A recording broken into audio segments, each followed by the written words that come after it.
दो बच्चों की कहानी। यह कहानी दो बच्चों की जो गांव में रहते थे। बड़ा बच्चा 10 साल का था और छोटा 7 साल का। दोनों हमेशा एक दूसरे के साथ रहते, एक दूसरे के साथ खेलते और एक दूसरे के ही साथ घूमते। एक दिन दोनों खेलते खेलते गांव से थोड़ा दूर निकल आए। अचानक खेलते खेलते 10 साल के बच्चे का पैर फिसल गया और वह कुएं में गिर गए और ज़ोर ज़ोर से चिल्लाने लगा। अपने दोस्त की आवाज़ सुनकर जब छोटे बच्चे को इस बात का पता चला तो वह बहुत घबराया। उसने अपने आसपास देखा और मदद के लिए चिल्लाया, लेकिन वहाँ आसपास कोई नहीं था जो उसकी मदद कर सकता था। अचानक उसकी नज़र पास ही पड़ी एक बाल्टी पर पड़ी जिस पर एक रस्सी बंधी थी। उसने बिना कुछ सोचे वह रस्सी कुएं में फेंकी और अपने दोस्त को उस रस्सी को पकड़ने को बोला। अगले ही पल वह 7 साल का बच्चा उस 10 साल के बच्चे को पागलों की तरह कुएं से बाहर निकालने के लिए खींच रहा था।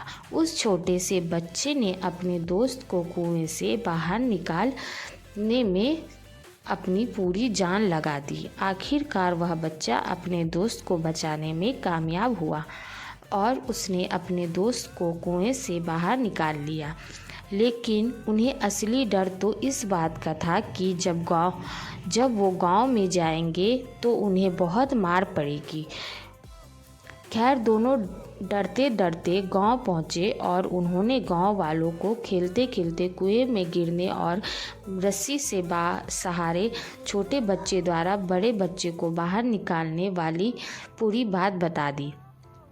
लेकिन गांव वालों ने उनकी बात पर विश्वास नहीं किया और हंसने लगे कि आखिरकार एक 7 साल का बच्चा एक 10 साल के बच्चे को रस्सी के सहारे कुएं से कैसे बाहर निकाल सकता है। लेकिन वहां मौजूद एक बुजुर्ग ने उन बच्चों की बात पर भरोसा कर लिया। उन्हें सब करीम चाचा कहते थे। करीम चाचा गांव के सबसे समझदार बुजुर्ग एवं में से एक थे।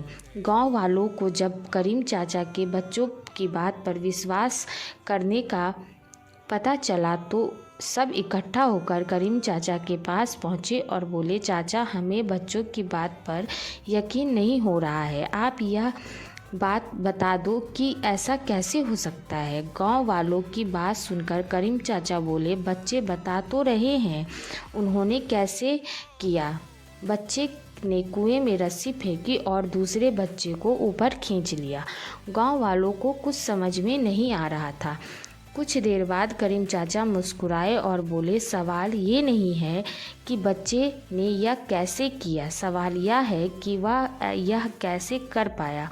और इसका सिर्फ एक जवाब है कि जिस वक्त वह बच्चा यह कर रहा था उस वक्त उसको वहाँ यह बताने वाला कोई नहीं था कि तू यह नहीं कर सकता।